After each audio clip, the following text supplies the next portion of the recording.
I was at an asylum in upstate New York. I would tell these spirits, you can use my body, talk through me, and they would.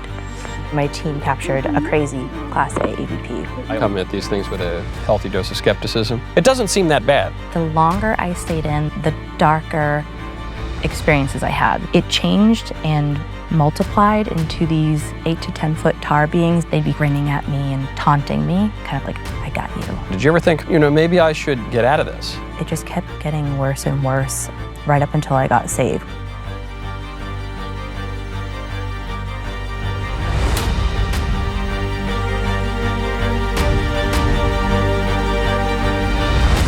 Have you ever seen a ghost? It's amazing how many people you talk to. You go into a room of 20 people, multiple people will say they have seen a ghost at some point. Everyone pretends like they don't believe in ghosts, but then a lot of people will tell you they've seen one. My guest today has hunted them. That would be Kristina Costanza. Kristina, thank you for coming on the show. Thank you for having me on. You're a former ghost hunter. Yes, I am. How do you get into that line of work? Oh boy, that's a loaded question. Well, you don't get into it without being curious to begin with, but it kind of just found me. I grew up being very afraid of the spiritual realm, being very aware of it, but not ever wanting to make contact with anything or not even really realizing you could outside of your everyday psychic, I guess. And I grew up going to church. I was raised Catholic, and it wasn't ever something that was kind of, in terms of going to psychics, I wasn't told that they were bad or anything, but I was very curious. And when I was 14 years old, I heard my first disembodied voice. I was in my grandmother's attic, and I heard this voice just whisper in my ear, went, shh. And every hair on my body stood up. I stood straight up, and I was very afraid. Very afraid. I didn't want anything to do with it, but there was this little spark of curiosity that lit up within inside me, and I'm like, do I have this gift? I was told by other psychics that I have this gift, this ability, and I'm like, okay, let me just shelf that for a little while, move on with my teenage life. And a few years later, I was 16 years old, and I heard another voice in my bedroom this time, and it was whispering yes, just over and over into my ear. And I had a deck of tarot cards that I had just purchased from a local bookstore, and I decided to try to make contact and just kind of make up my own spells and stuff like that, and to really no avail, but that was really when the curiosity started peaking in me. Okay, hold on, I gotta rewind you. So you say you're a kid, and you say you were aware of the spiritual world, but you didn't want to communicate with it. But you were raised Catholic, so you're, at the very least, you're praying to God. Yes. You're availing yourself of the sacraments. You're participating in some way in the spiritual world. Yes, I loved going to church. I loved God. I had this reverence for him. I believed in heaven and just I loved the holiness of church and God and everything like that. But you're also going to psychics. Yeah. What? Yeah, Why are you doing that? Does not compute, does not mix. Because I didn't know. I didn't know my Bible. I wasn't reading the Word. I didn't know that God had told me to stay away from that stuff. Very clearly, very obviously. But I thought I could mix the two. So how do you decide to go to a psychic? You're just walking down the street in the strip mall, you see the Get Your Fortune Told sign? Well, I grew up right outside of Boston and Quincy, Massachusetts, which is very close to Salem, Massachusetts, very famous for the witch trials. It is the witch city now, a lot of psychics, a lot of ghost tours, all these things. And I'd go up and visit, once a summer, just for a day or something, and stop into the local psychic and get my future read. So, okay, they say we're going to read your future, but it's not necromancy. It's not, hey, we're going to contact great-grandma Sally. No, okay. No, I wasn't anything part of seance-y type stuff. Maybe at a sleepover trying to do those types of things, but nothing formally or professionally really until I was about 21 years old. Okay, so you're raised Catholic. It doesn't stick. You fall away from the faith. You're talking to psychics. You hear disembodied voices. Do you immediately recognize the disembodied voices as a spiritual reality, or do you think, oh, maybe I just heard something go bump in the night, maybe this is just my imagination? Well, I never thought that, because I was told by psychics that I had the ability.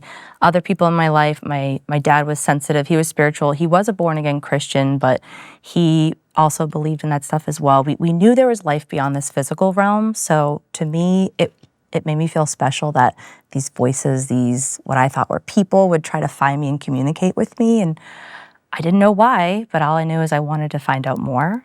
You know, it just kind of led me down that breadcrumb trail until I really started professionally doing it for a living. So then who do you think is saying shh and yes? Do you think it's a ghost? Do you think it's a demon? Do you think it's a good spirit? Do you, what at that time, what do you think? At that time, I thought it was a ghost, which would have been, in my interpretation back then, the voice of a person who was formerly living. Yes. As opposed to a demon or an entity or a spiritual being. Okay. Yeah. So you've now heard the second voice. Mm-hmm. You're feeling very special. Yes. You have this special gift because the local psychic told you. So then what? Then I just kind of lived my life. I'm pursuing photography and acting and all these different things. And I had met a former teammate of mine at a nail salon, and she was showing the nail tech an EVP, which is an electronic voice phenomenon, which is basically when you take a digital recorder, or it could be, cassette at that point as well. You ask questions, and when you play it back, in between the questions, you can actually capture voices, answers, and different things. And so she was showing the nail tech evidence that she had captured on a former ghost hunt, and I was like, wow, that is crazy. And at that time, I was trying to build a photography business. I'm like, here, if you ever need photos, let me know. And that's how it all happened. And then So is it real? We have some simulacrum of one of these devices, I guess, here. Is that real, or is it kind of like the pictures of Bigfoot? You say it's grainy. I think, did he say, go drink a yoo-hoo? Or was it, Right. Hold on, is that just a scratch on the tape? Well, there's different classes of EVPs. So there's class A, B, C. It depends on the clarity, if you can really hear it, how long it is and whatnot, what exactly the content is. But a lot of that stuff I think is real because I've witnessed it personally. Being in a big event where nobody is talking, you're in an abandoned building in the middle of nowhere, and you're capturing what seems to be disembodied voices having conversations or yelling and screaming and smacking in old asylums. I wish it was made up. I think maybe some of the evidence that you hear out there could be, but what I personally witnessed was 1,000%. Because you're authentic. recording it. Because I was recording it, yeah. So it wouldn't be some planted hoax Right. thing, that you were in charge of it. Correct. What are the conversations about? So basically when you're at a location, you're asking, who are you? Why are you here? What's your name? Is there anything you'd like to say? Are you in pain? Just maybe what's your favorite color? Are you happy that we're here talking to you? Just kind of getting playful with questions, maybe being creative, just asking your standard run-of-the-mill questions I guess you would ask a ghost at that time. And the craziest one I ever caught was at an asylum in upstate New York. Where was it? Rolling Hills Asylum. Yeah, I think I know that asylum. Yep, been there many times. I grew up in upstate, a little north of the city, Yeah, so I think I remember. Yep, and I've been there many times, and the first time I was there, me and my team captured a crazy Class A EVP with what sounds like a patient-nurse struggle, like a shrieking scream, and you hear like a smack, almost as if the nurse smacked the patient, and you hear like, don't you ever do that. It was, and this, I'm not gonna be super loud right now, but I actually listened to it, and it was horrifying, chills. You can't make it up because then if you hear in the recording, we just carry on with our conversation.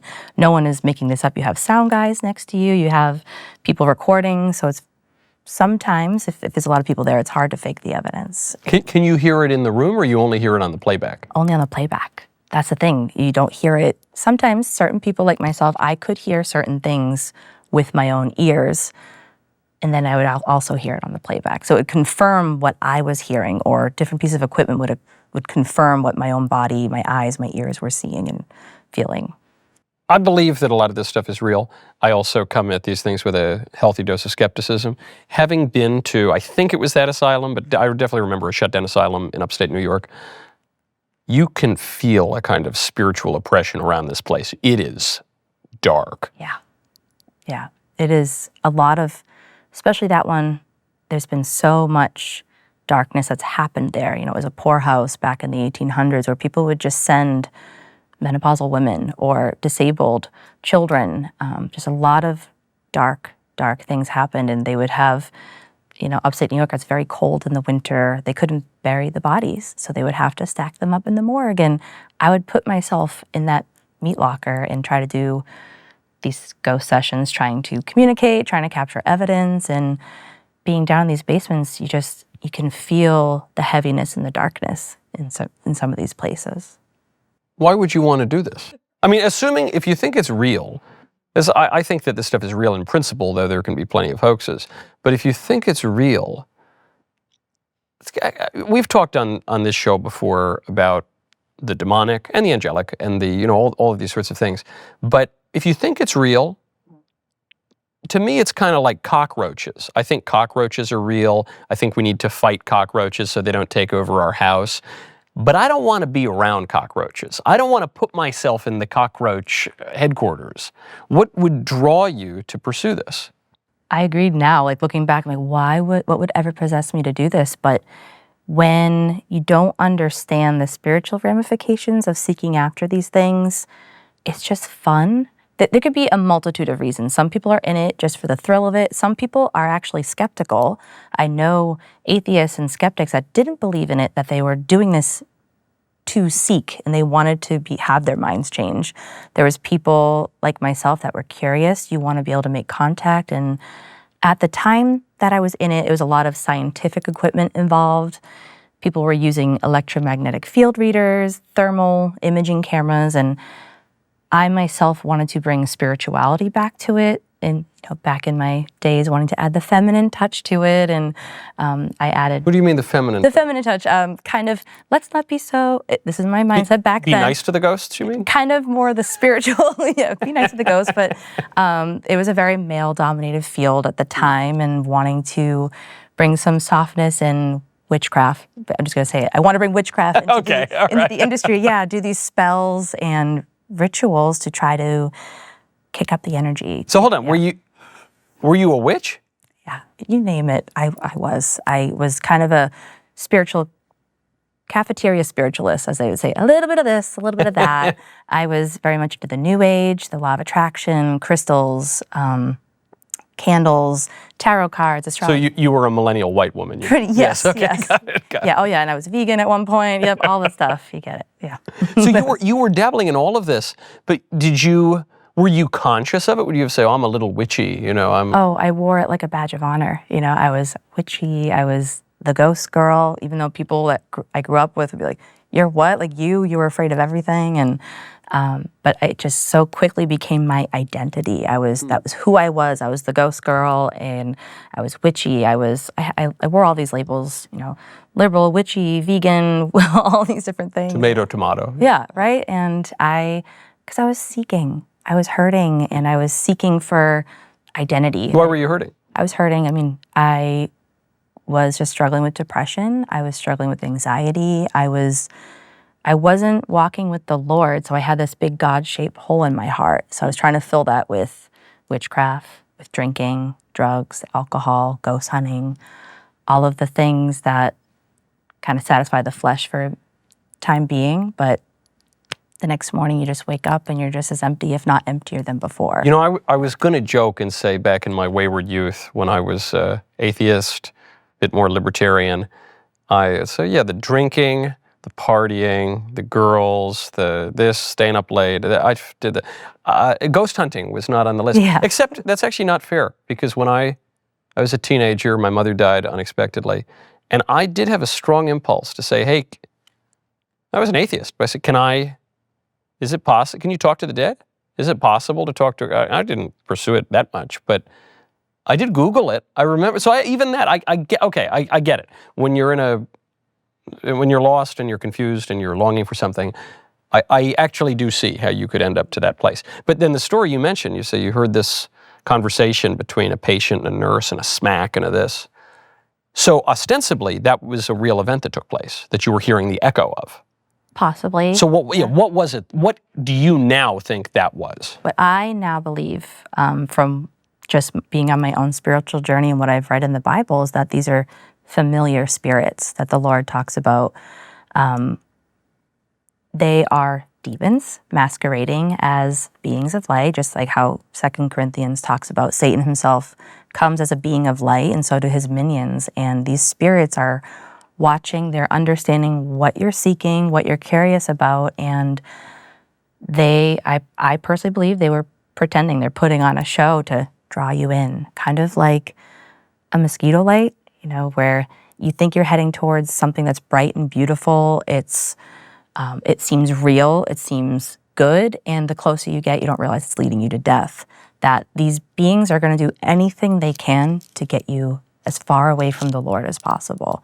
So I personally, that's why they do come as people of scenarios of, depending on the location you're at, like, oh, there was a cowboy that lived here, and oh, I saw the cowboy, he's going to come here. I think they're very clever, and they're really maniacal, and they're going to do anything they can to keep you coming back. So you're saying 100% confident it's demons.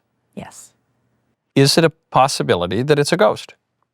I know that's a question. I personally, from what the Lord has led me to believe, from what I've read in the Bible, I don't personally believe that we can come back, because it says that man is destined to die once and immediately face judgment.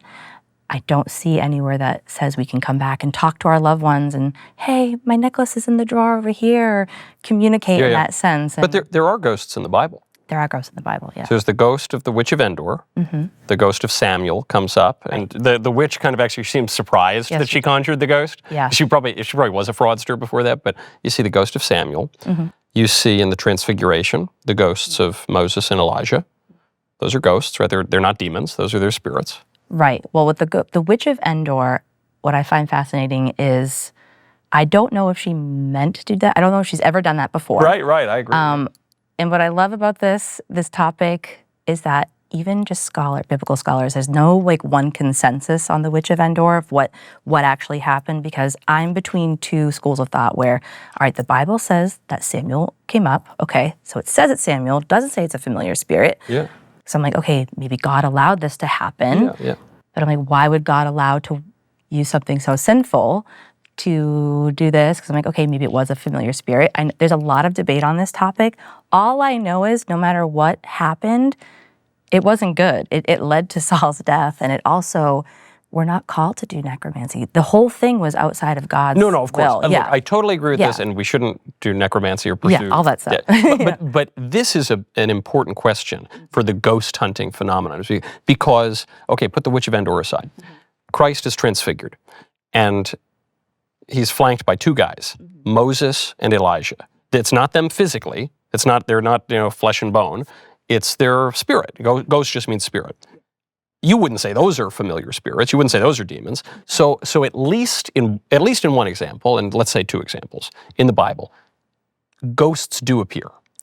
So you could say, well, I don't think that really happens today. I don't think the things I was doing. But for the people who are curious about this stuff, I mean, this was really a big plot point in Hamlet, in the first scene of Hamlet. Is it really the father of Hamlet who comes back as a ghost, or is it a demon? Or that's a big debate. And actually, it hinges on religious debates at the time because of the University of Wittenberg, where Hamlet comes from.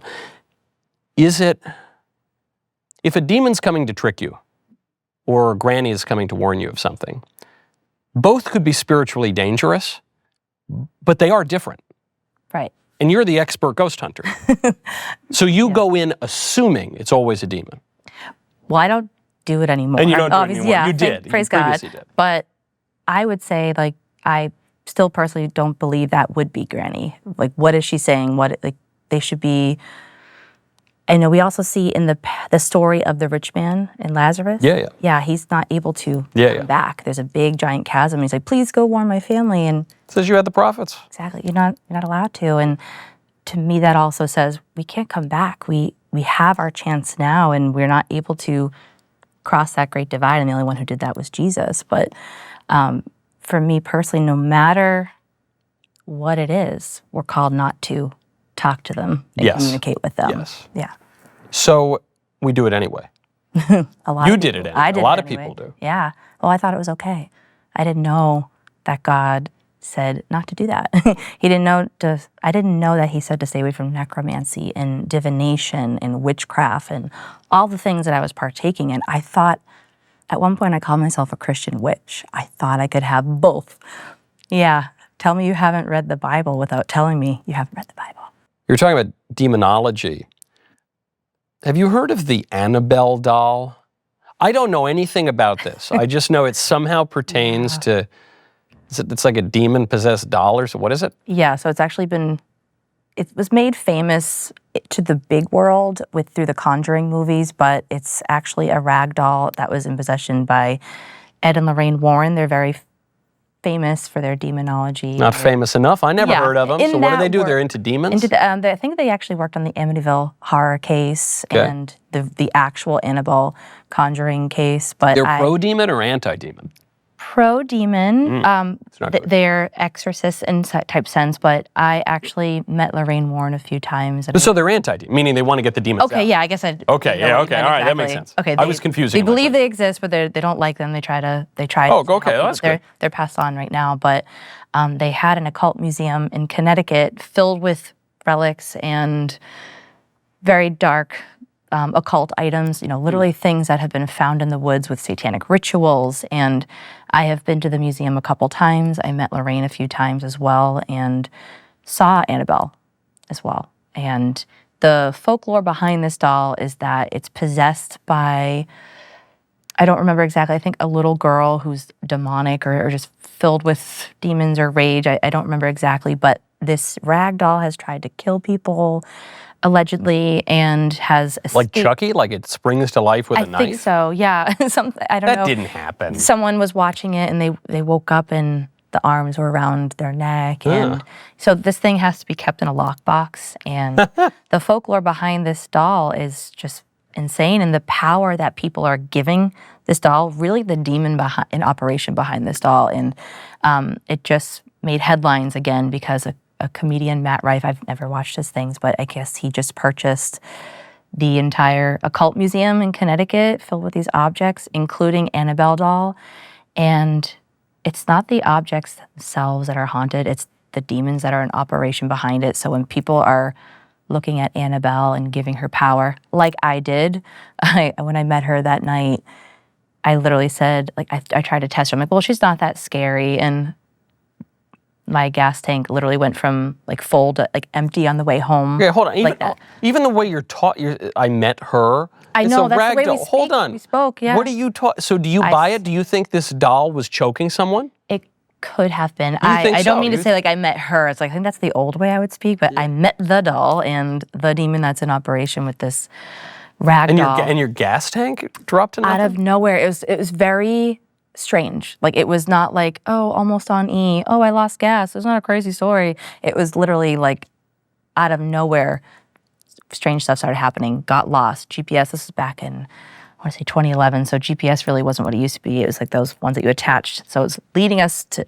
out of nowhere, in the middle of nowhere in the woods, and had to find a police station to help us. It was crazy after going to the museum, but this comedian just purchased all of these items, and it actually broke my heart knowing that just the lore and excitement behind this doll right now, he's in for a lot of bondage, and he's coming to agreement with a lot of these things because when you give power. Wait, so he's into the New Agey occult stuff? Apparently. I mean, I feel like you wouldn't make that big of a purchase without having some kind of curiosity. No, I barely buy a new Oxford shirt. I'm such a cheapskate. And I don't think I'd buy a demon warehouse if I weren't into it. Right. So, and he's hoping to open it up for tours and overnight stays and stuff like that. And it just breaks my heart because now that's just, people are so into this and they're going to come into agreement with all these beings and open themselves up for demonization. And what's so strange about this too, there's a Christian tradition of relic veneration that goes back to, it's in the Bible, it's in the book of Acts with the handkerchiefs and St. Paul, but it even, or in 2nd Maccabees, though some people don't include that in the canon, but from the earliest moments, from the apostolic age, Polycarp dies. Polycarp is buddies with St. Ignatius of Antioch, who knew John the Evangelist. Polycarp himself might have known John the Evangelist. And when he dies, we have immediate accounts that the Christians would venerate his bones. His bones.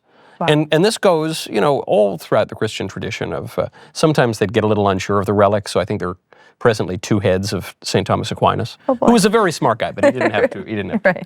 Right. And so there is a sense, you don't want to worship them like an idol, but there is a sense that there's a connection to the physical world as temples of the Holy Spirit, and so they kind of point you toward the God who these holy men worshipped. And so there are plenty of relics. A lot of them have left churches in the modern age. You think you could buy a warehouse. Well, you actually can't buy relics, but you're not supposed to buy relics. But you could come to a reliquary of holy men. Why would you buy the demonic one? If there are 2 kinds of relics you can buy, why? And you say, hey, here's a really good one and here's a really bad one. Why do you say, I want the bad one with the rag doll that's going to strangle me in my sleep? Yeah. Well, because it's cool. Because people are really into the horror and all this stuff. People don't think that stuff is real. They might just think like, oh, this is just awesome. It's really just like, it's dark, it's cool, it's just different. You know, it's kind of like all those horror conventions I used to go to. It's just, you think you're different, but you're not. Yes. It's part of the kind of all the same, and it's outside of the normal stuff, but not realizing you're just taking part in something that's being normalized. Everyone thinks it's cool now. Everyone has a ghost story. Everyone likes to go on these tours, and we're spiritual beings, and so we're going to have our curiosity picked, and people want to believe in something outside of the natural, and I'm sure it's a great investment too, wanting to turn it into something that people can come and you own something. It's a very popular doll made famous by horror movies now, and unfortunately there's so much ramifications that are going to come with that. Yeah, I don't know. I'd probably just buy an index fund. You know, if I'm I get that the ROI might be marginally higher on the Demon Doll Museum. Yeah. But I don't know, man.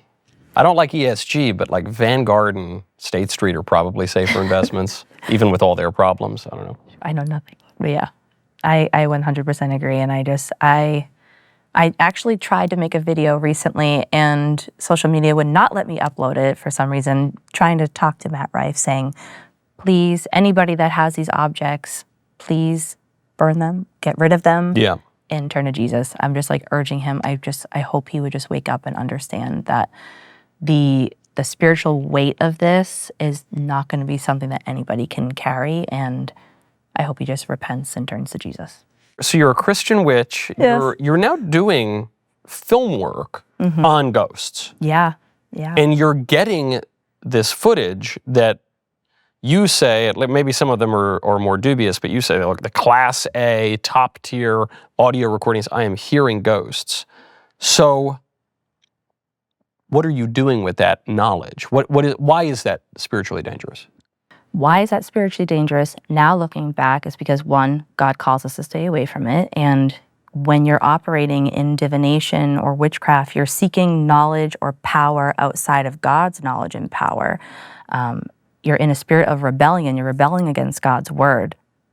I have to believe that God tells me to stay away from something for a good reason, that he has a good will for me and he has a good design for everything. And then when I step outside of that, it leads to death. It does. It really does lead to spiritual death. It leads to bondage. It leads to chains. It leads to just demonic oppression.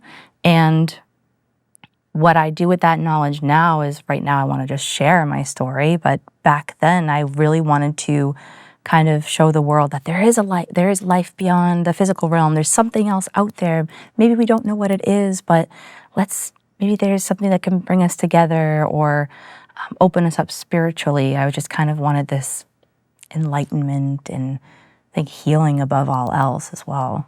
Yeah. This to me is the good that can come out of the bad thing.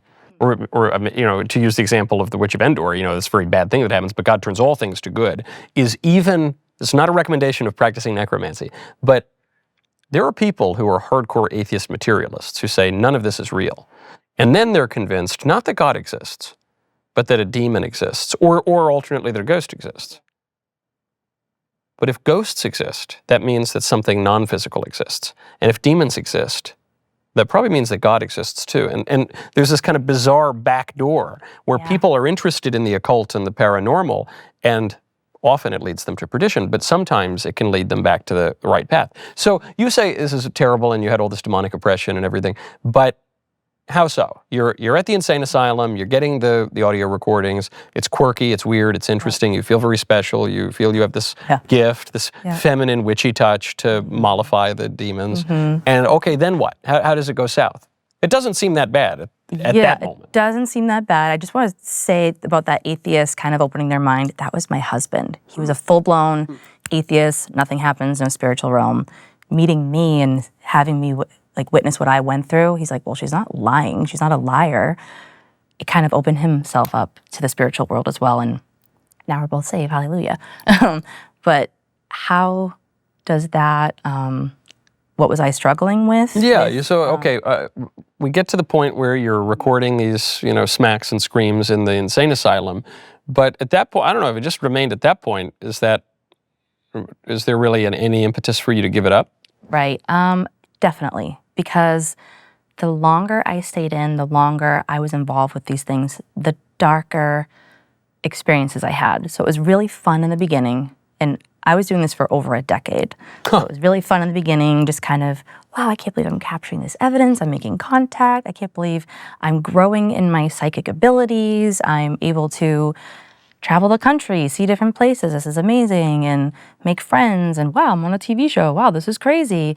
But it slowly got more dark and dark and dark. And because I was opening myself up in different ways with these investigations, where I would do different spells and rituals to open up the investigation. I would light candles. I would do what we call a pendulum session. So in witchcraft, there's these, it's kind of like a ball and chain type thing. It's a pendulum on the bottom of a chain, and kind of like a Ouija board mat with letters and numbers and yes or no on there.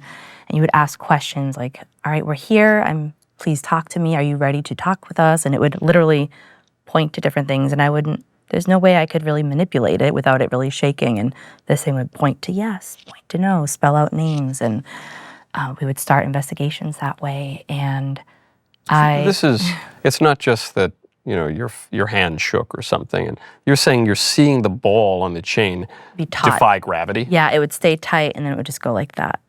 Yeah, these things that it's like literally in my hand, I know I'm being stable, and it's operating outside of my own control. And I would tell these spirits, these beings, I would say, okay, you can use my body, you can use my energy, talk through me, use whatever you need to pull from me to manifest yourself. Looking back, that's literally insane and so dangerous, but I was literally inviting these things into my life, my spirit, my soul, I was coming into agreement with it all, and I was asking them to manifest themselves, and they would. And you'd start, or it would sound like you were speaking? Sometimes they would speak through me. That happened once. I channeled somebody. I don't know who. I don't really remember. It's about 13 years ago at this point, and I try to forget some of these things, but I remember speaking through, and I didn't have control over my voice, and I remember looking at the people that I was with, and I'm like, I was just saying things, and I don't know what I was saying, and they had to get me out of the house to snap me out of it, because my body started to lock up. I started to not be able to feel things. It was weird. I was kind of in my body, but I wasn't. I didn't have control over my motor skills or what I was speaking or seeing.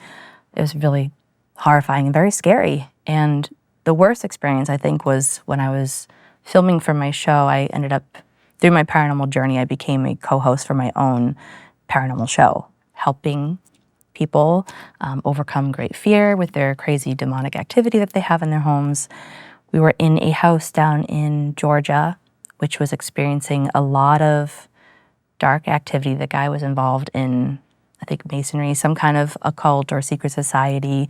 Freemasonry, though. Yeah, I think so. Or it might have been a different one, I'm not too sure. But he also his grandmother was practiced black magic. She put hexes on people, a lot of witchcraft. And every time I stepped on this property, I got weird. I was dizzy, and I was not myself. I became paranoid. I thought, oh my goodness, we had a guest psychic come on, and I was like, they're auditioning someone else to take my place. And it's just really, it wasn't me, and I just was thinking these crazy thoughts. I'm like, no one likes me, and I don't know what it was. Well, I know now what it was, but we were in the backwoods of Georgia at nighttime. We're filming, and I look behind my co-host, and we're in the woods, and I see between him what I can only describe as like a goblin face, seething and just staring at me for like a split second. It just appeared almost as if it wanted to get me.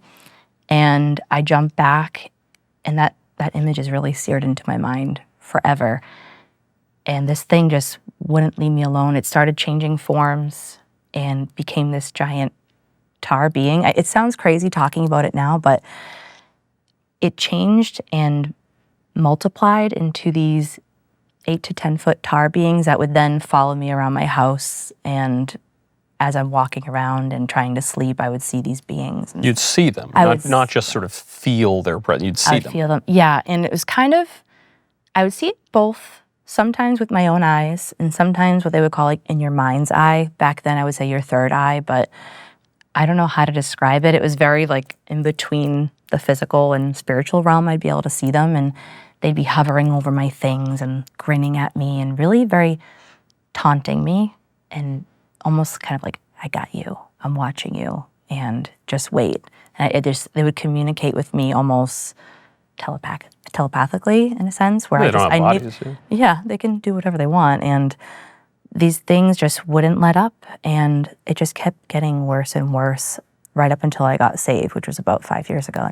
So you say you developed your psychic abilities, or how so? What's psychic 305 compared to psychic 101? Yeah, so I had books, Psychic for Beginners, like how to enhance your psychic abilities. And in that kind of witchcraft world, there's different stones you can have to enhance those abilities. I believe amethyst was one of them. And I had just actually got an amethyst ring from I think it was my 21st birthday. And right after that is when I got into ghost hunting. So I was like, oh, the amethyst, it helped me awaken this ability. And in the books that I was reading, it was talking about just practicing going with your intuition, going with like the first thought that pops up, and trying like just focusing your energy on something, your concentration, your intellect, your energy, and just the desire itself of wanting to enhance these abilities is going to enhance them.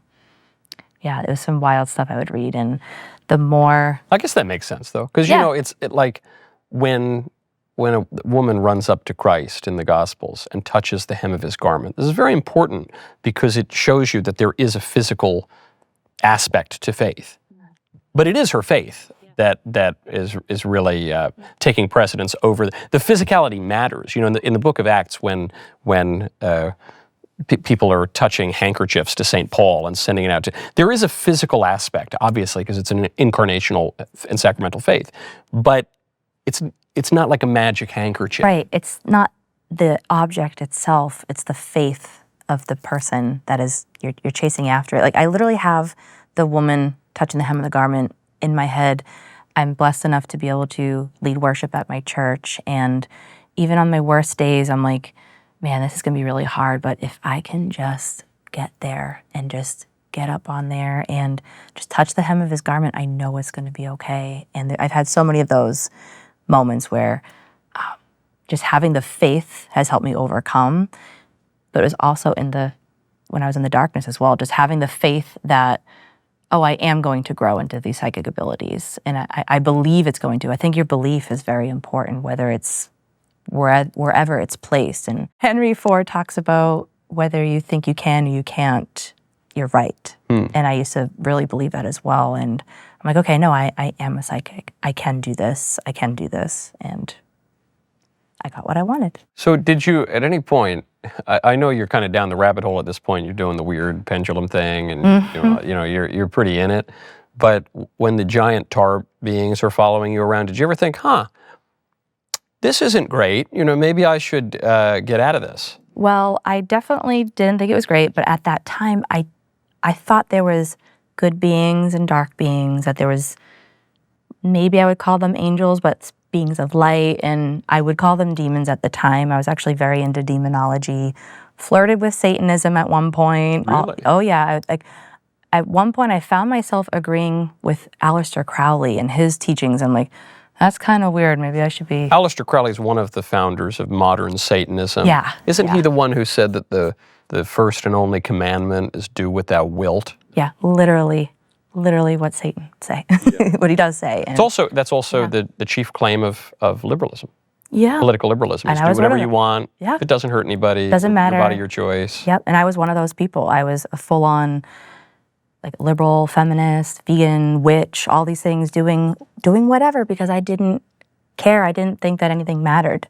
And it's funny when you don't think anything mattered, but I wanted to make contact with something beyond this physical realm. But I was like, okay, I'm just gonna do whatever drugs I want. I'm just going to drink. I'm gonna sleep around. I'm gonna do whatever I want because it feels good. And life is about feeling good and being happy and all these things until it doesn't, until you have to wake up one morning and really face the fact that this isn't making me happy. It's actually causing a lot of damage to myself. Even if I have stable relationships around me, I'm not stable. I'm hurting. I'm in pain. And these crystals aren't working anymore. The saging, lighting sage and thinking that's going to get these tar beings away, that's not working.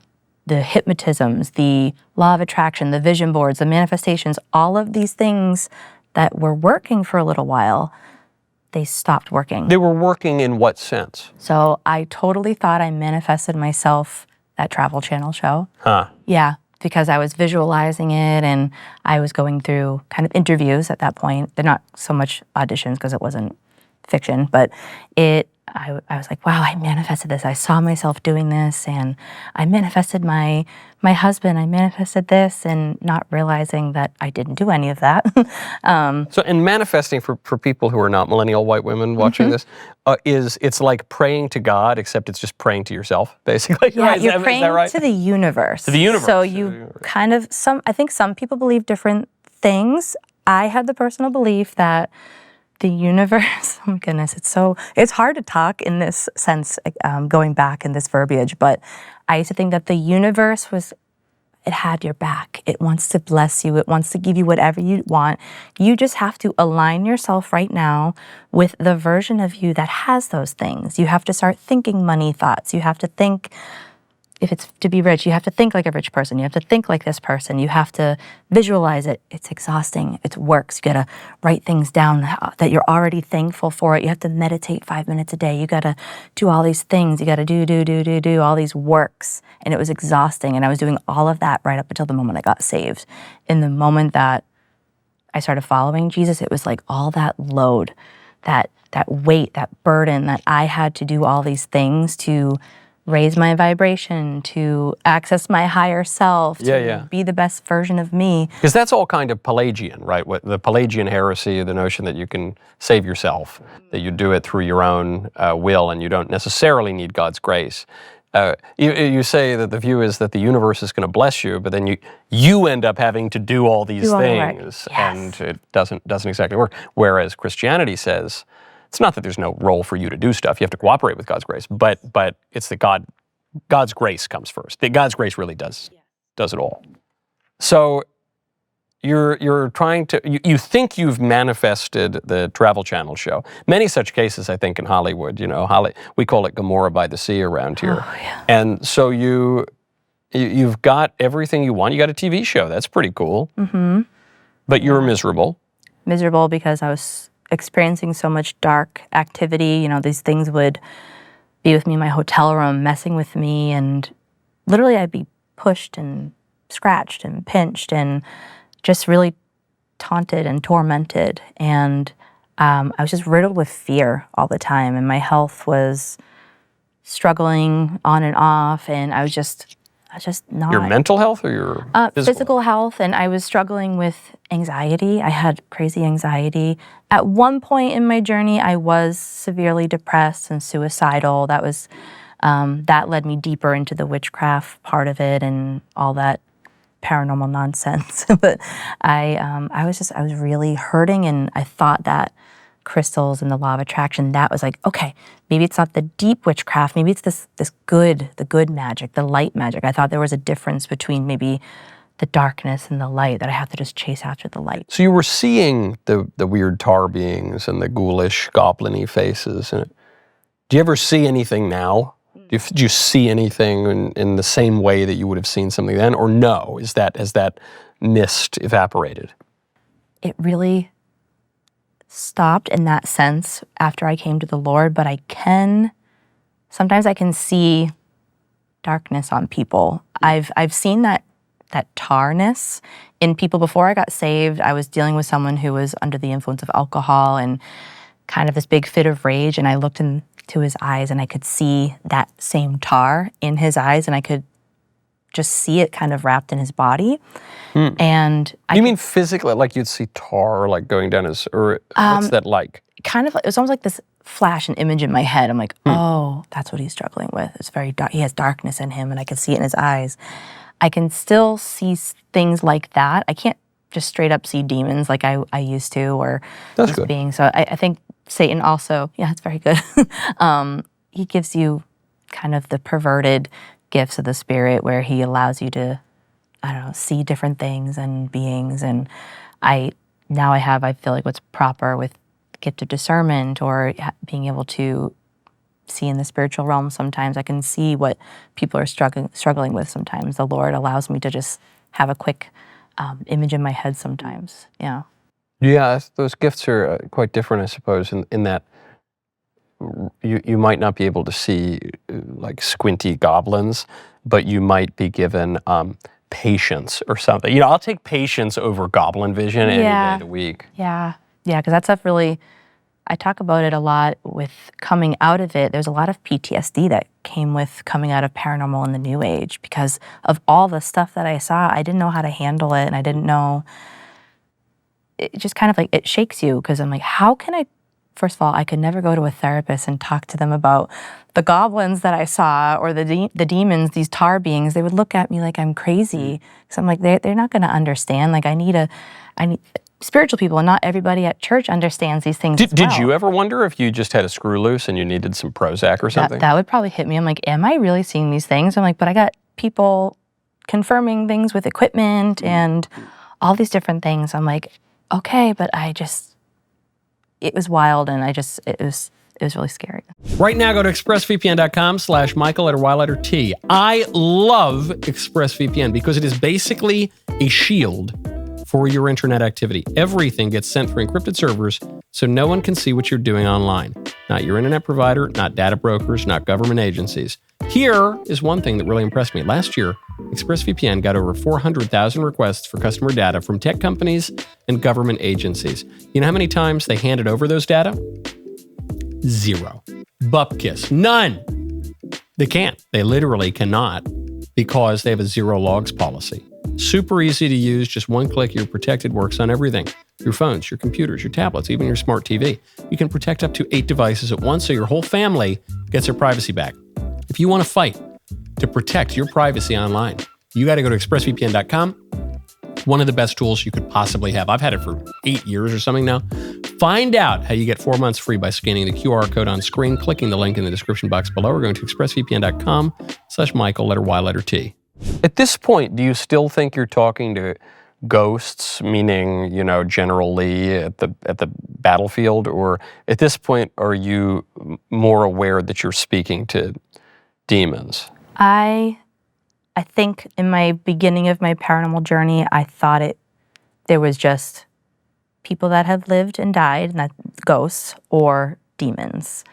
That was the beginning, and then as I progressed, I knew there could be, at that point, I thought there could be so much more that we could be speaking with. It could be an alien, it could be an angelic being from a different dimension, possibly what we would call cryptozoology, is talking to Bigfoot or some type of different dimensional beings that I would think, demons, people that have lived on, and just spiritual entities, even elemental energy, where animals, other that type of stuff as well. So I thought you could really communicate with so many different things, even living people as well. You know, the funniest part is people make fun of Christians because we pray to God and to a man who is God, Christ, and to, depending on your background and your denomination or, you know, Christian tradition, you could venerate saints or the Blessed Mother or something like that. And they make fun of us for all this.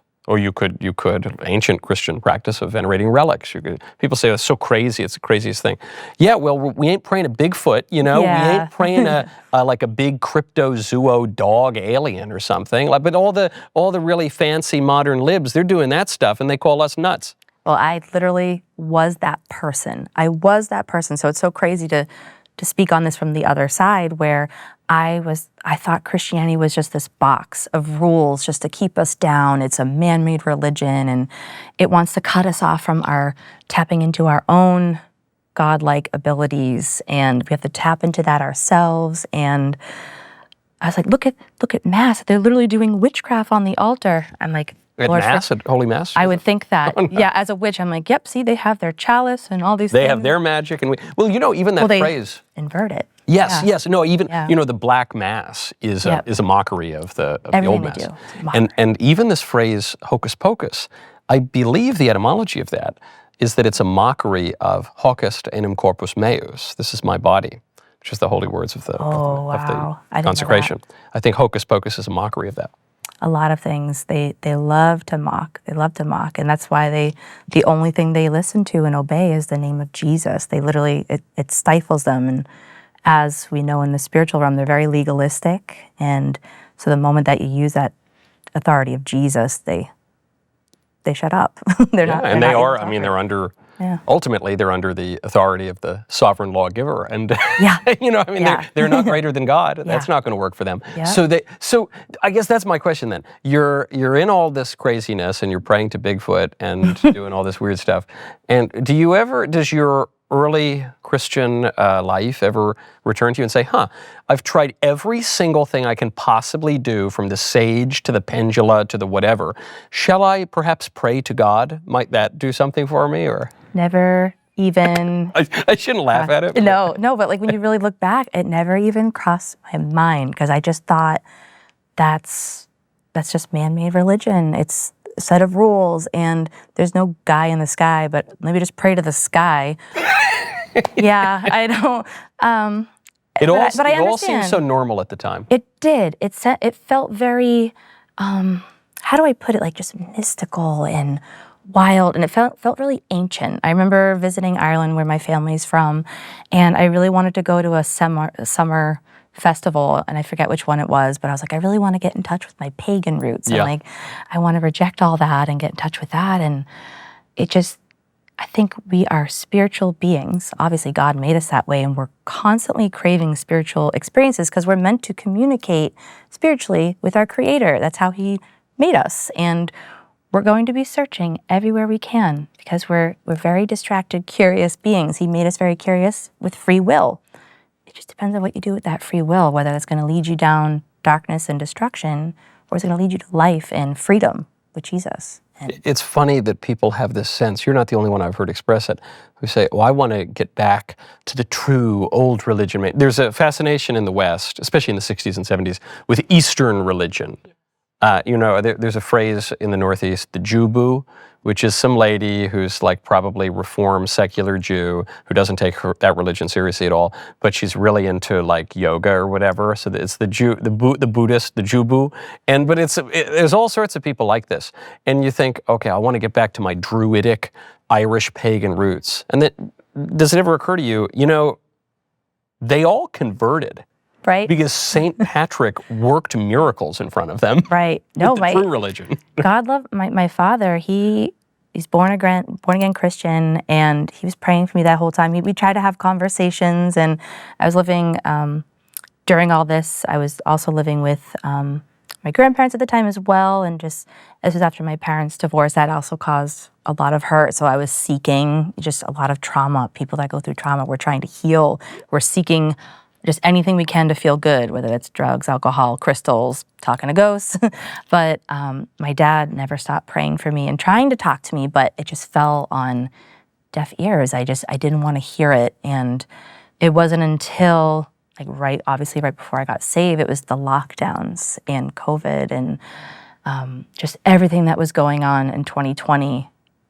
I was experiencing extreme anxiety, and everything that I was listening to, like the liberal media, all these different things, all the protests happening, I can't get behind this stuff. I don't agree. I'm like, but I don't believe in Jesus. Okay, let me just try to sage myself. Let me just try to visualize this. And well, I know I didn't manifest having to cancel my wedding this October. Like, I didn't manifest any of this stuff. I had all these hopes and dreams, and everything stopped working. And I felt the Lord calling me. I was just like, what is this that I feel? I just felt led to watch an Easter service. I had flirted with going to church throughout my time in the paranormal. Just over the course of maybe like 5-6 years, I was back and forth going to church, but I always felt really filthy and unworthy because I didn't understand grace and forgiveness, and that if I just repented and asked him forgive my sins, I would have been washed clean. But the enemy really lied to me. It's like, you don't belong here. You're too disgusting. If they only knew all the partying you did and what you were doing. So I fell away very quickly. But this is the thing.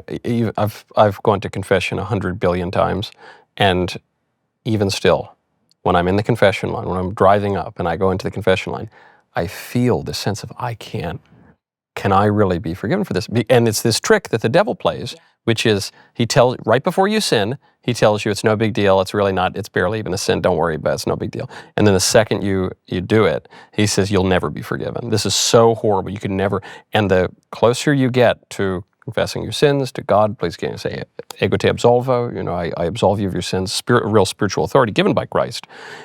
The closer you get to that, you can feel like you're being pulled away from it. That's the last gasp of it. Yeah, and I felt that right up into the moment of getting saved, where, content I started watching was turned more conservative. I'm like, okay, everyone's talking about Jesus. What is up with this Jesus guy? Maybe I should look into this. And so I started talking to my dad and my stepmother, and they've done mission work, and my husband and I would literally just have 4-hour-long conversations. Just, okay, why Jesus? Why only Jesus? Why can't I also have like an altar? Why can't I do tarot cards? And I love my spiritual stuff. I love my crystals and wands and all these things. And they were just so gracious. They spoke the truth in love. They were bold about it. They were loving about it. And they'd ministered to us and just really told us the truth.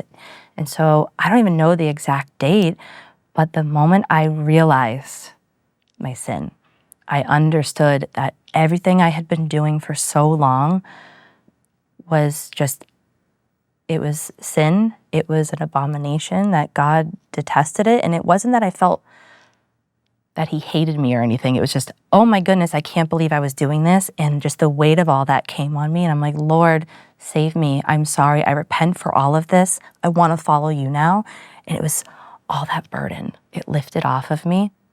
And he just brought me to such freedom. And I threw out all of those things, all of the occult items, the paranormal equipment, the crystals, the wands, the cauldron, the herbs, the tarot cards, everything, every self-help book and crazy alien stuff. I threw it all away. Just that they didn't the Acts Church. They got rid of all their occult items and whatnot. And I just said, Lord, you have my life now. 3 things hit me about that. 1, this is a girl who's burning sage to get the 8-foot-tall tar beings away from her, and you thought that was normal, but Dr. Fauci was a bridge too far. That shows you how crazy the public response during COVID was. It was so nuts that even when you are praying to the Yeti, you say, hold on, these guys are really wacky. Okay, so that's the first thing. The second thing, you're recognizing what St. Paul is writing in Romans, which is that the law comes not really to save you, and say you can't really save you, but it does show you your sin. It's not that the law is false, it's not that, but it just reflects your sin. So you see that, and then you see your need for a savior. And then all these little doodads, all the cauldrons and the whatever and all, you say, okay, it's all bunk. You just toss all of it away. Overnight?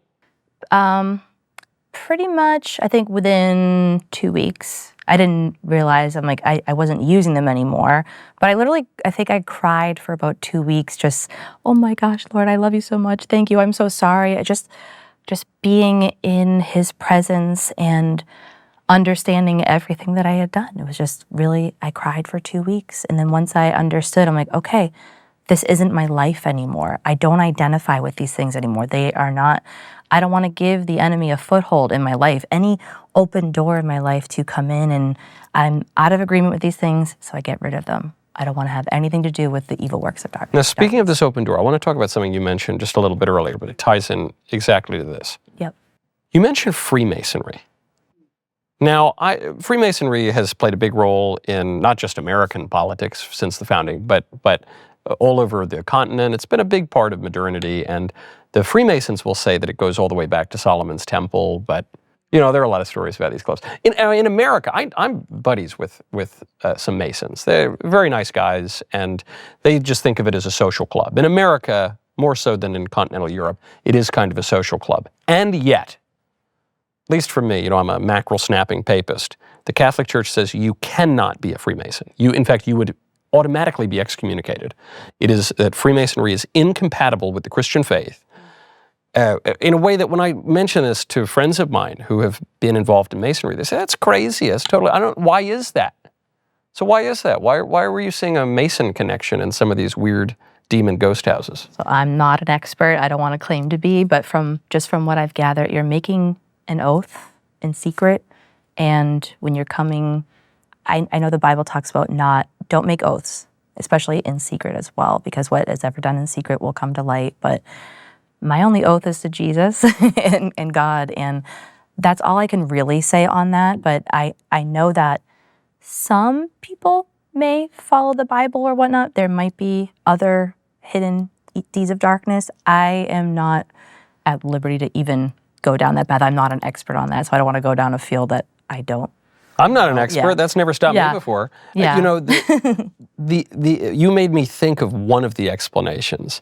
When you said, why Jesus? Why only Jesus? Why? And this, I think, really, beyond all the conspiracies and the French Revolution and all the kind of thoughts about this, this gets to the heart of it, which is that, as I understand it, I don't know anything about Freemasonry, but as I understand it, it posits a kind of naturalistic religion. Yeah. That says, as long as you believe in an abstract supreme being, then you're good, and you're all kind of on even footing, and it has its own rituals. I mean, you mentioned that the occult is kind of a mockery of the Christian sacraments. Yeah. So it has its own kind of initiation, its own kind of baptism. It has its own funeral rites. It has its own altars. It has its own feast days. It is, whatever else you want to say about it, it fulfills a lot of the criteria of religions. Right. In a like way pagan. that, yes, without the exclusivity of Christ. Right. Yeah, I've seen some of these rituals and whatnot, and all I know is I'm like, that doesn't look like it comes from the Lord. I'm like, red flag. Yeah. Have you seen them? Just random YouTube things, like not in person. You didn't sneak in? No, I've actually been, I'm trying to think where this is, the Houghton Mansion up in Massachusetts, way out west, like almost the very corner of it. I was in a Masonic lodge, and we were able to go into the temple. Were you ghost hunting there? Ghost hunting. Yeah, okay. So just doing all the things, and we were able to go inside, and we didn't do a lot of, I don't think, like readings or stuff in there, but I was able to just see inside of it and whatnot, and they did have a Bible in the center here. I'm going to upset a bunch of Freemasons here, but I'm just like, they're going to come assassinate you. I know, Watch out. No, but all I know is from what I have just they're mostly pretty nice guys. Very nice guys. No, I have family that is really But plenty of nice guys fall into mistaken ideologies and religious views. Nice doesn't get you to heaven. Christ does. I thought you just had to be a good person, but then what is good? Who defines what is good? That's kind of this problem we have in the world right now, is the moral relativism, where, well, I get to define what is good, and you see this with pro-life arguments, with everything out in the world right now, like, whatever, I'm a good person, but it's very arbitrary, and everyone else gets to decide it. And I thought we could all decide our own morals and what is good. And so when we're left to our own standard, it's like it's going to vary, and it's all going to fall short. And that's why God and Jesus is the only standard. At any point before you return to faith, at any point when you're seeing the tar beings and you're hearing the voices and you're depressed and you're suicidal even, do you talk to anyone about this? Oh, yeah, definitely. I mean, like, my husband, my fiance at the time, well, boyfriend, fiance, husband now, talked to him about it all. But he, like I said, he was coming out of atheism, so he didn't know what to make of all of it. believe it or not, the paranormal world is a very big community. It's deep, and especially now with the programming you see on TV, there's entire channels that are dedicated to paranormal programming. There's events, there's conventions, there's local ghost hunts, there's local ghost tours. I'm sure like a lot of historic cities, especially where I'm from, Boston area, I hosted them myself during the Halloween season especially, which we would call the Paranormal Christmas because it was a very big thing, a lot of events. We would host things at haunted locations and bring people along. It was a fun thing for people to do, but it has such a foothold on people, and people are just so curious about it. Everyone has a ghost story. Everyone has a ghost story. Yeah. And But you think they're all just seeing demons? I think they could largely be seeing demons. I guess I do think ghosts can be real in principle. I kind of agree. I think there's more in heaven and earth than is dreamt of in our philosophy, Horatio. Not the Yetis or the ETs, but I do think that there's such, it's just spirits. What do you make of the alien stuff?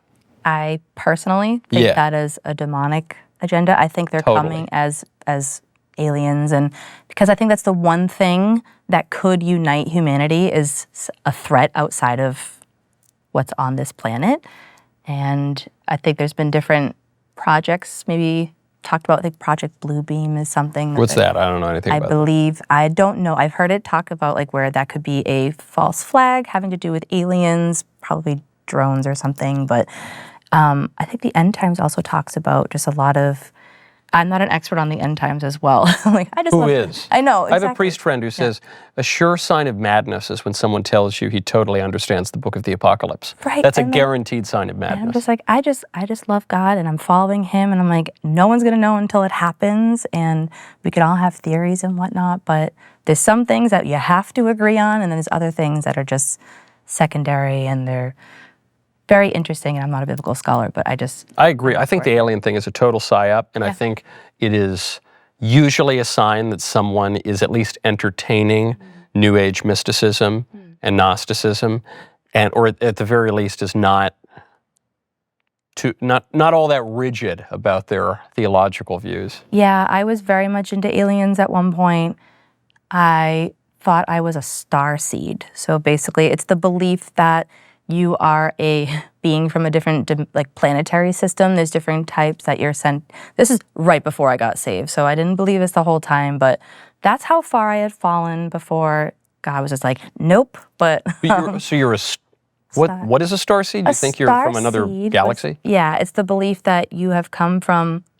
There's different names for the galaxies. I thought I was a Pleiadian or something like that. That you struck me as like a quarter Pleiadian, a quarter Italian. I get that a lot actually, but I came from this other dimension to help humanity reach the next dimension. I got into a lot of alien stuff right before I got saved. Talk about like these blue avians, there's different types of aliens. What's a blue avian? Apparently it's a type of alien that's really big and blue and kind of has a bird beak, and they communicate with people and tell them things telepathically.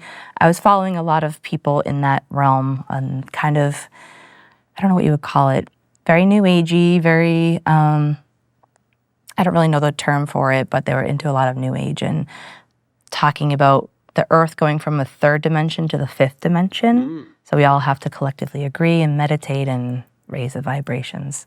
Yeah, those vibrations, man. They're not high enough, One thing I notice about a number of people, also many of them are very nice. I find that we were speaking of the Freemasons are very nice. They're nice in kind of like a normal way, and these guys are nice in a really weird way. But they are, a lot of the New Agey guys, they're really kind of sweet a lot of the time. But something that I find unites all of them, they all just coincidentally seem to be saving the world. You ever notice that? Yeah. Oh yeah, it sells books too. I don't think I'm saving the world. No. I hope I'm cooperating with God's grace in a way that is in any way appropriate. I hope I am. I don't, and a lot of times I'm not. But I'm not. I'm sure I ain't saving the world. Right. Thank God we're not, because there's a reason. The world would not fare very well. Yeah, same. And There's a reason that the Lord says, like Jesus tells us to take on his yoke. It's easy and his burden is light. Yeah. So the burdens of this world, they're so heavy. And I know that even just in my everyday life, if I'm not constantly giving up those burdens and laying them at his feet, I start to feel the weight and I crumble. And before I got saved, I felt the burden of having to save the world, whether it was through being vegan, being the best feminist I could be, being as whatever checkbox identity I could be, but also having to save the world, getting into a lot of these ideologies that we have to band together and save the world and we got to overcome darkness. And, You know, I've never put that together, but that, even though I just articulated this idea unknowingly, that is what unites the veganism, the climate change hysteria, the hardcore feminists. They're all, the communists, they're all trying to liberate. yes. Save humanity from the sun monster, or liberate women from the false consciousness, or liberate the proletariat from the shackles of their oppression, or liberate free, save. It's all the same. Even the new agey people trying to raise the vibrations on the ley lines or whatever. It's all about saving the world. But then they also say nothing matters. And they're also nihilists. So I'm like, wait, so who are you trying to save the world for? I have people that I know, like, stop having kids. The earth has too many kids, but we got to save the earth. I'm like, for who then? Yeah. Who are we saving the earth for? The rocks. Yeah, nothing matters, but we have to save all these things. For the bluebird aliens. Yeah. That's what you got to save it Exactly. for. You mentioned self-help books. Yeah. You threw out your goblets and your cauldrons and your crystals and your sage and your self-help books. Yeah. Now, a lot of people are going to be listening. They're going to say, well, I don't have any goblets. Maybe I have like a Waterford crystal snifter or something. But I don't have any sage other than for the pork. I don't have any. But I do have a lot of self-help books. What's wrong with that? I think it depends. Mine were very new agey, but I think you can't help yourself. I couldn't help myself because the self, I'm the problem. I'm the problem. How am I going to help myself? To quote Miley Cyrus, it's me. I'm the problem, it's me. Is that Miley? I don't know. Is that Maybe Miley? Taylor? I think that was Miley. Taylor. Okay. I don't know. I don't listen to them. But yeah, I can't get myself out of this. And my help comes from the Lord. My strength comes from the Lord. And the best self-help book is the Bible. Yeah, of course. I've gotten, it's unbelievable. That's because his word is alive. It's breathing. It's I just love it so much. He's just done so much for me, and he's just revealed, it convicts me all the ways that I do need to change. And yes, there is responsibility on my part. I do work out my salvation. Sanctification is a process and whatnot, but I can rest in him and know that he's going to lead me on the right path. And it's more than any self-help book can ever do for me, or that I could pay any self-help guru to go to their conferences to buy their next book because, they have the next best answer. This is the next best thing you have to do. And it's just this treadmill of just constantly buying books and going to seminars and all these things, and you just get nowhere. You get nowhere. You're just treading on a treadmill, and you're not actually running the good race. Yeah, you ever notice that the most miserable people you ever met in your whole life have the largest collection of self-help books? You as well. That was me. Yeah. But then people would say, well, yeah, they're miserable. That's why they're buying all the self-help books. But I said, well, it's like the guy who goes to therapy for 40 years and only gets worse. You say, maybe get a new therapist. Yeah. I don't know. Yeah. Maybe talk to someone else. Maybe nothing wrong with going to talk to somebody, but where's the change? Even you could be going to church for so long. Yeah. You're still the same person. You're still not operating in kindness and love. You're still living in the flesh. You're not repentant. You're not the same person Monday through Saturday as you are on Sunday. So it kind of doesn't matter who you are, whether you're in church or not. It says, what's the fruit of your life? Are you living with the fruits of the Spirit? That you'll be shown by your works, shown by your fruit of your life. Of course, of course. I mean, this is, when I was mentioning confession earlier, when you go in, a requirement of the sacrament is you have to be sincerely repentant. And with the authority to loose and to bind, to forgive sins and to retain sins, the priest can say, hey, are you serious? Are you actually going to do you actually have a firm resolve not to commit that sin anymore? Because if not, I can't forgive you. I just can't do it. It's not going to do anything. If you're not, as St. Paul writes, if you're not discerning the body, and actually the early Christian writers write this too, if you're not, then if you're just kind of going through the motions, that's not going to work. Like a toddler, I'm sure you can understand as a Yes. father, just like, I'm sorry. They're just doing things just to do it, or like with siblings, you're saying sorry just to say you're sorry, but are you really sorry? Yeah. That's why God doesn't look at our works. Our works are like filthy rags to him. That's why you can't save yourself. There's nothing you can do to get into heaven. That's why for by grace we are saved. And the moment that, like, nothing I could do to get me into heaven, it's the heart. It's your faith. And it's God looks at your heart and he sees that. This is also a parallel would be the perpetual sacrifice on the altar, of Christ's perpetual sacrifice, which is, for modern people is very difficult to grasp, but the sacrifice on the cross is eternal. It's an eternal act. And it's not like it just happened once, and I mean, Christ does conquer death once, but it's perpetual in the sense that while the matter of the sacrifice is the body, the form of the sacrifice is the will, and Christ wills. His will is that sacrifice eternally. And so, like, if you're not discerning that, participating in that, if you're just like walking through a door and maybe kneeling and maybe, then you're going to have a hard time. And now go down about 50,000 rungs to, I am happy and you can too by Johnny, and and you read these stupid books, and I would disagree that only the Bible is a self-help book in the sense, and maybe that's not the claim you're making, but there is a sense that there are derivative works from the Bible that are good. There is like good Christian self-help. There's great Christian authors that I've been helped. Like I have many books, so I'm like, I don't want to. C.S. Lewis is a pretty good one. Right. Or there's a great book, I think it's from the 16th century, called The Spiritual Combat by Dom Lorenzo Scupoli. Marvelous, marvelous book. I encountered it a few years ago. Good, very practical steps on spiritual combat. Or self-help based on the natural virtues. So like Aristotle's Ethics or something like that. But that's not what modern self-help is it?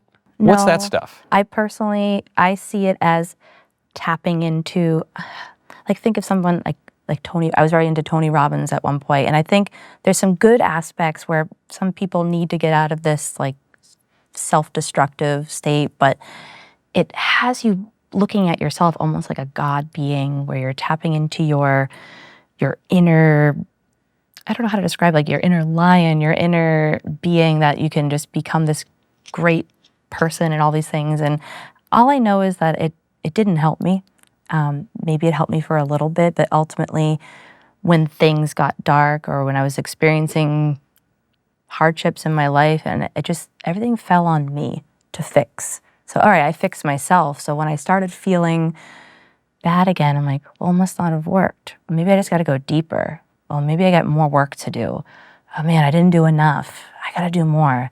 Okay, maybe I have to, people that have come out of the New Age will know what I'm talking about, integrate my shadow self. I need to get in touch with my shadow self now. I've elevated this part of me, so now the shadow part, I'm just looking from the studio lights. I don't know that I've integrated my I still have a shadow. No. What is the integration of the shadow self? Well, like from a Christian point of view, that's our flesh, that's the flesh, but in the New Age, it's your dark side, I guess, your hurts, your pains, I don't even know exactly. Like, your vices? I think your vices, all these things. It's funny, like I would be able to talk about these things without ever fully knowing what they meant or where these ideas came from. I would be following these gurus and I would be on the lives. I'm like, they'd be talking about the 11 laws of the universe. And I literally would ask, I'm like, where do these laws come from?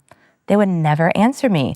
And I would actually get really annoyed and upset. I'm like, I like to know where things come from. And I think that's ultimately what led me to Jesus, because there's good evidence there. You can tell where everything's coming from, and it's not just made up.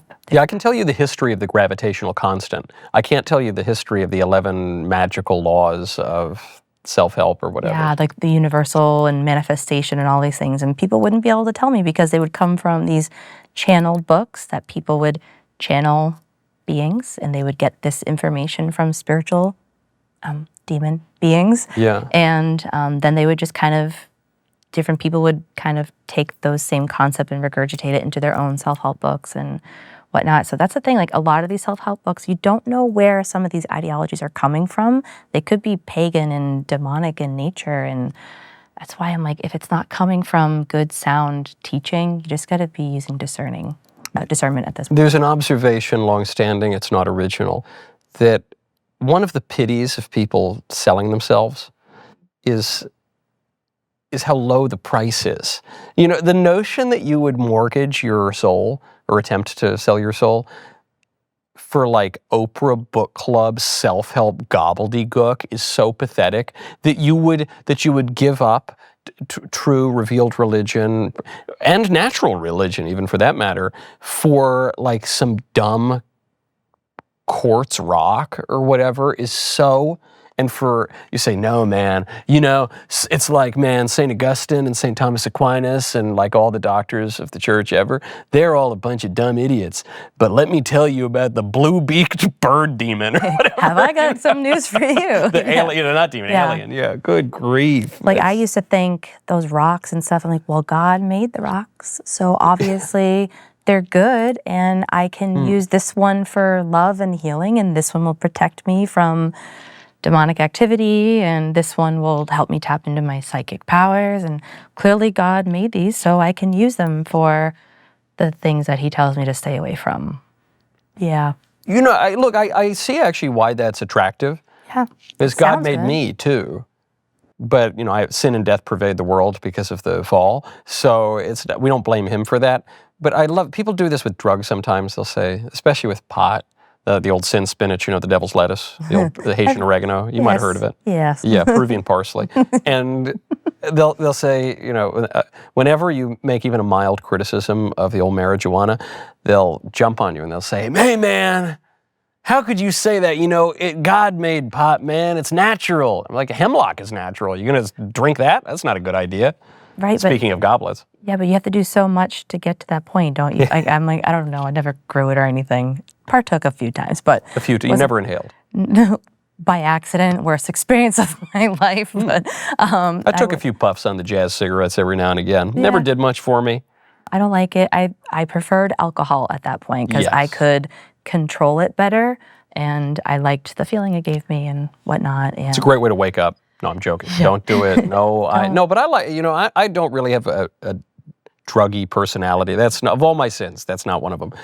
But booze, at the very, you have a glass of wine or two, a cocktail or something, it makes you more sociable, it makes you a little more outgoing. Whereas a lot of other drugs that the libs and the new age people are into, it makes you more introverted. It makes you kind of quieter. You're in your own experience. Yeah. And like I didn't like pot, but I would like other different like party drugs and stuff like that, and it would just wake me up and make me feel alive. And I remember, man, I was just so lost and broken that I would go to church still buzzed and high from the night before. I would wake up in another guy's bed and just super early in the morning on a Sunday, I'm like, where are you going? I'm like, I gotta go to church. I was so broken. That's better than not going to church. Right, but I would be watching the music, and I'm just like still on this stuff, and it's opening you up to some really dark bondage. You don't realize it, but I loved that stuff at one point, but then praise God, even before I got saved, he had me get out of all of that as well. I have an unfortunate number of friends who have suggested illicit drug use as a way to be more spiritual and, you know, in touch with your real self and the universe and everything. Did you see that? Did you ever get into that, the psychedelics? Did you see that? Is there a connection?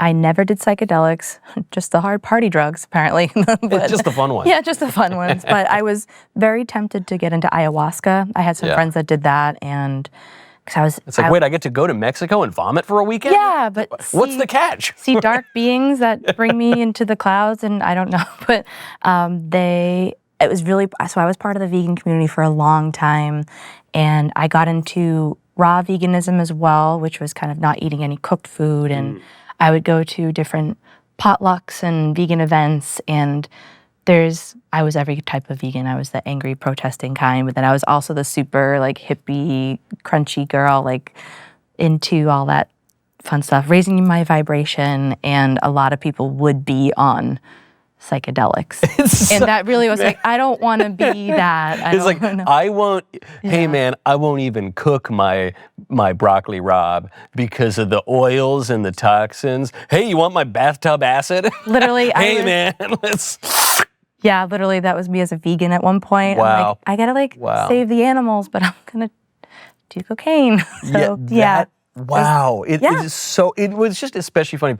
I need to triple filter my water, and I can't ever have a hamburger. But I'm gonna do this tab of drug that was concocted in like a trap house. Yeah. Here's some gasoline and whatever, God knows what, but like you're totally doing great by eating this thing of lettuce. But the cognitive dissonance was very real with so many different things. Like, oh, I can't pray to God, but I can pray to the stars, and I can't have this burger, but I can have cocaine. So explain that one. I still haven't come up with an answer yet. I've noticed that people who do a lot of cocaine often don't want to eat hamburgers. Oh, really? They do, because their appetite is suppressed. Oh, thankfully it was only a handful of times, but I enjoyed it, and I thank God every day that all of that could have turned out so differently for me. Yeah. And for some reason, by the grace of God, he just allowed it to not go any further than it did. And I'm just so thankful for that. Another commonality I've found with all the New Agey people, and the political liberals, I guess, just broadly, is they all, in principle or in practice, get into really weird sex stuff. Have you noticed that? Yes. Why? What's that about? I feel like maybe in more the liberal ways of thinking is anything goes. Like, whatever, man, nothing matters, and just do what makes you feel good. It's kind of fleshy hedonism, carnality.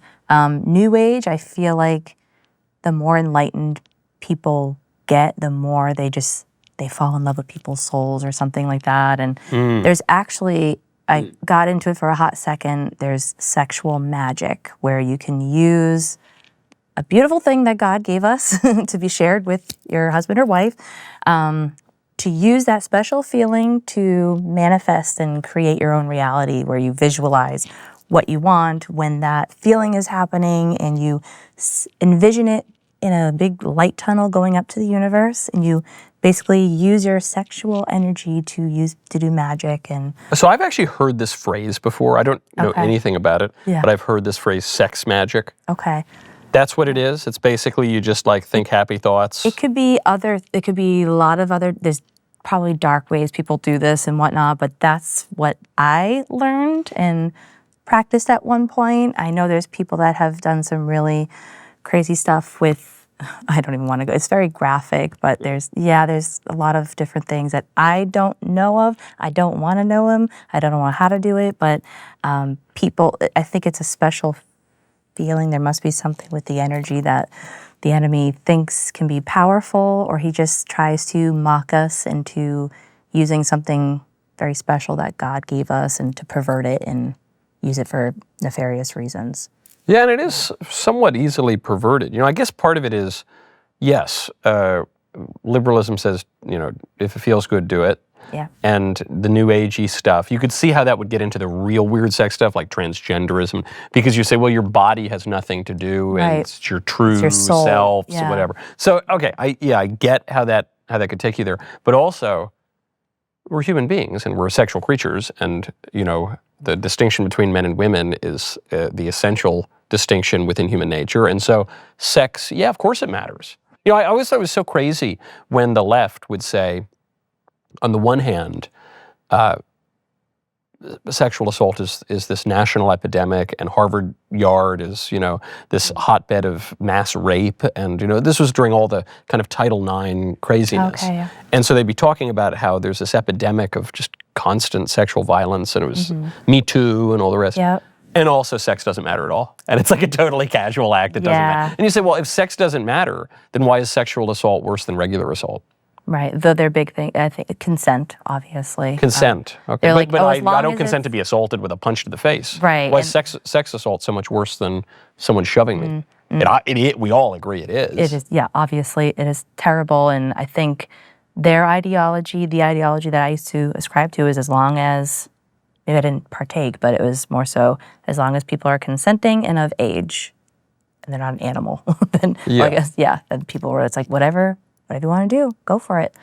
And that's this kind of, if you read the word, you would know that that's outside of God's beautiful design. And especially with what Satan wants to do, he wants to blur the lines of man and woman, of what marriage is, of what good and holy unions look like. Yeah. It's interesting too, even that phrase, such a stupid phrase, sex magic, because the most truly magical aspect of sex is conception.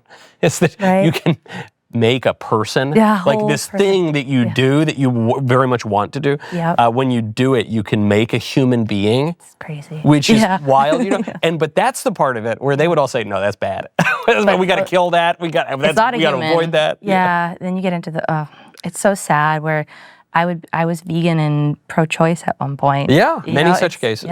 Yep. And it's just. In fact, I would wager virtually all vegans support abortion. Most. I did meet some just blanket pro-life, which was beautiful, and it convicted me at one point. I actually became pro-life before I got saved, just based on science alone and just watching people debate. I'm like, that makes so much sense. Yeah, it's a baby. How do I care? How can I not? Yeah. Yep. And people think I was just like, oh, just because you're Christian. Like, no, actually, I started believing this way before God really showed me why I believe this way. So. You mentioned earlier you wanted to bring a feminine touch to ghost hunting because it was a male-dominated field. And I guess I know some woo-woo New Age guys who are into this stuff, but it's mostly ladies. Very much so. It's a lot of chicks are into like The Secret and all that stuff. What is that dynamic like? Tell me about the men in all this weird, witchy, ghosty stuff. So in the ghost hunting world, there's a lot of great people there. So like, I don't want to I'm not making fun of anyone. We love the Freemasons and Tony Robbins and the ghost hunters. Yes, but some of my best friends are ghost hunters. But there you go.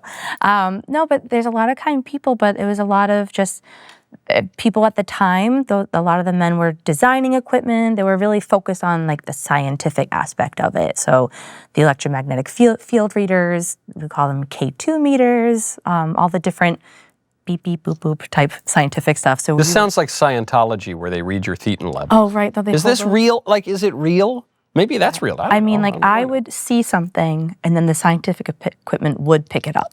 So the moment I was like, I just felt something touch my arm, then the electromagnetic field reader would give me a reading or go up and make noises and whatever the thing was designed to do. So that was the thing that really kept me coming back, is the evidence was there. The equipment was confirming what I was feeling. And that's why I'm like, well, how can this not be real? I'm seeing this, I'm feeling it, that's capturing it. What else am I supposed to do? But and you don't think it's a natural phenomenon? I think some things were. That's why we would try to scan for where the plumbing equipment was, or if it went off, we'd like try to recreate things. And you were, I guess, trying to test the spirits in our own way. I guess because a spiritual thing, by definition, is not a corporeal thing. So like a traditional understanding of an angel or a demon is that they're pure intellect, not body. For animals, the lower beasts are just body and instinct and appetite. Angels are pure intellect and will, and we're this middle ground where we have the bodies. We're bodies like animals, but we're intellect and will like angels. And so we're in this really interesting middle ground. And so you'd say, well, look, a demon or a ghost comes from Geist, which is spirit, that doesn't have a body. But I guess upon further reflection, wouldn't you say, well, an important reality of our faith is that there is, in fact, a connection between the spiritual and the physical. This is essentially the definition of a sacrament, and it reaches its apotheosis in the incarnation, when God becomes man. So obviously there's a connection. I'm actually not surprised that you say some spirit turns up a few beep boops on a recording device. Well, like, we are literally made in his image, so we are triune just like him. Soul, flesh, spirit. Spirit is communing with God, and the flesh is like we got to battle that every day, and there's a constant battle. So we're kind of in touch with both the carnality of ourselves and the walking by the Spirit. It's something I have to try to do every day. It's very hard, but thank God for His grace and His mercy, and He helps us do that. But definitely thought that being a medium, you were kind of the in between for the physical and the spiritual realm, that, oh, I'm the medium, that where they can communicate through me and connect the two, whatnot. Now that you've come out of it, what's your Christian view of these things? Meaning, are you like a C.S. Lewis kind of mere Christianity? You believe in the Nicene Creed. I believe in God the Father Almighty, maker of heaven. That's a common sort of non-denominational, we're a mere Christian. C.S. Lewis wrote a book about this. And the Nicene Creed is this ancient Christian creed. But there, we recognize the communion of saints, the saints in heaven. We recognize we're all part of the mystical body of Christ. So there's this kind of connection there that we see references to the cloud of witnesses.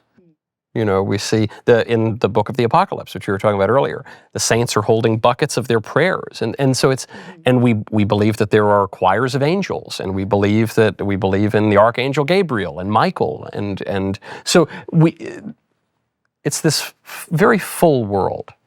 Previously, that world, usually invisible to us, for you was populated by like yetis and tar monsters.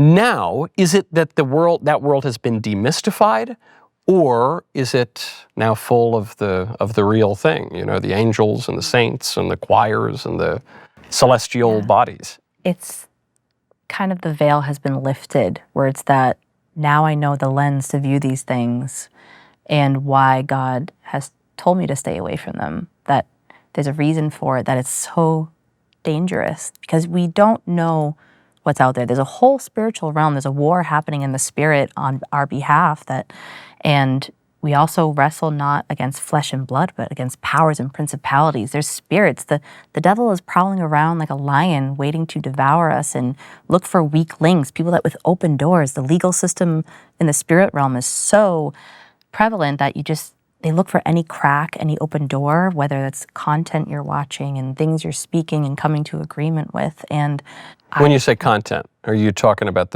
this big problem, especially for young men, which is porn? Yeah. But there's other content too that's bad for you. There's other content, like even are women watching these gossipy, catty shows? Gossip is also detestable. It's not just these major big things. Like, are you gossiping? Are you jealous? Are you in envy? That's also a work of the flesh. Or even, look, this is a little close to home for me because I host a political show, except when I'm doing this one.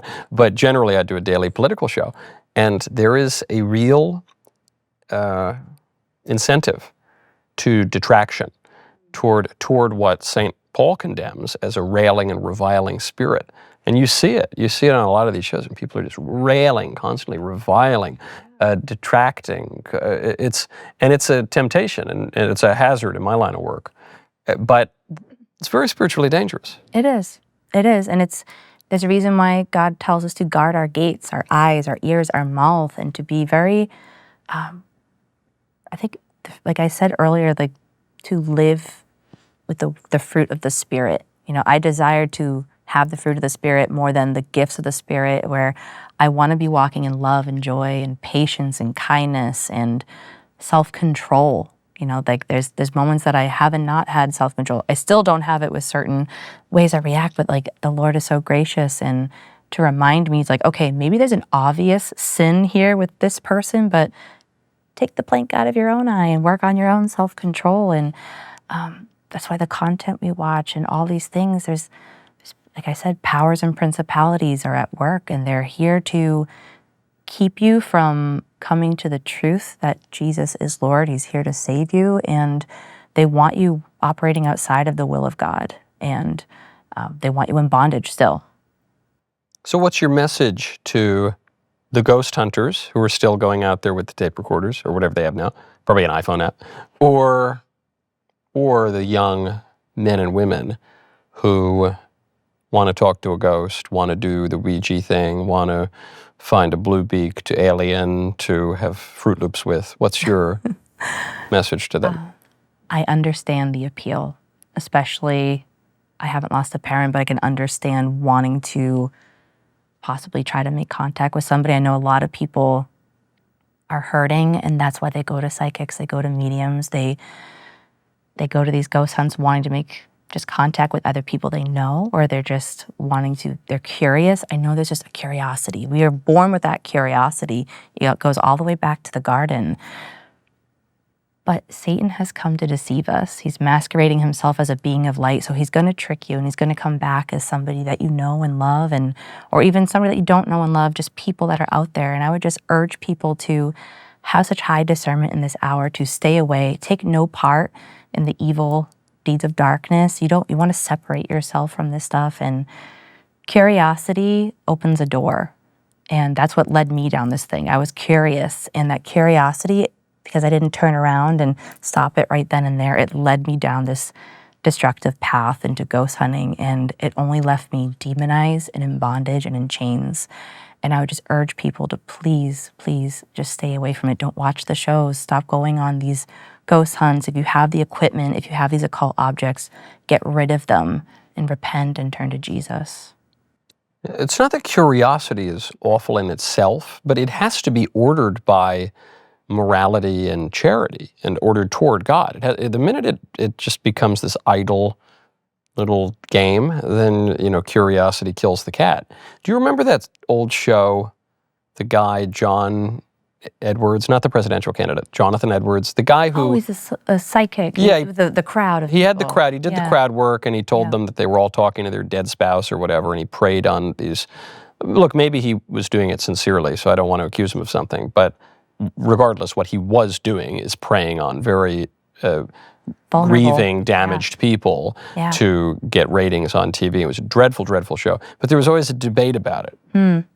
Was he doing a cold reading and he was just putting on a magic trick, or was he doing something even darker? I think it could be so many different answers, especially nowadays where people have, producers could probably look up information or credit card, and they have your name and stuff like that. But back in the day, I think it could be so many different things where they're actually getting information. They have parlor tricks, like, oh, I'm getting someone with the name that starts with J. Yeah, very easy. I'm getting a B. My wife's name's Belinda. Yes, Belinda said she misses you. Yeah. Wow, that's amazing, John. Yeah, and I think people sometimes are very desperate to hear something and wanting to make contact. I know people that are desperate, and they're still stuck in this and seeking to hear from people, and it's because we're just, like I said, it's the curiosity, but it is what you do with that curiosity. Is that gonna lead to an action? Are you gonna start looking things up? You're gonna start watching shows, and that's to do with so many different things, not just the paranormal, but works of the flesh and whatnot. But I would just urge people to have self-control, to stay away from this stuff, take no part in the evil deeds of darkness, and just focus on Jesus. That's a good point. Because especially you go ghost hunting because people die and that makes you sad. But there's only one way we know to overcome death. There's only one example of it, and it's not on the Travel Channel. No. Yeah. No. That's good. Thank you so much for coming on. Where can people follow your work? They can find me on Instagram right now, and hopefully a YouTube channel as well, at Kristina.Costanza. Costanza, it's a good, strong Italian name. Kristina, thank you so much for coming on. Thank you for having me. See you next time.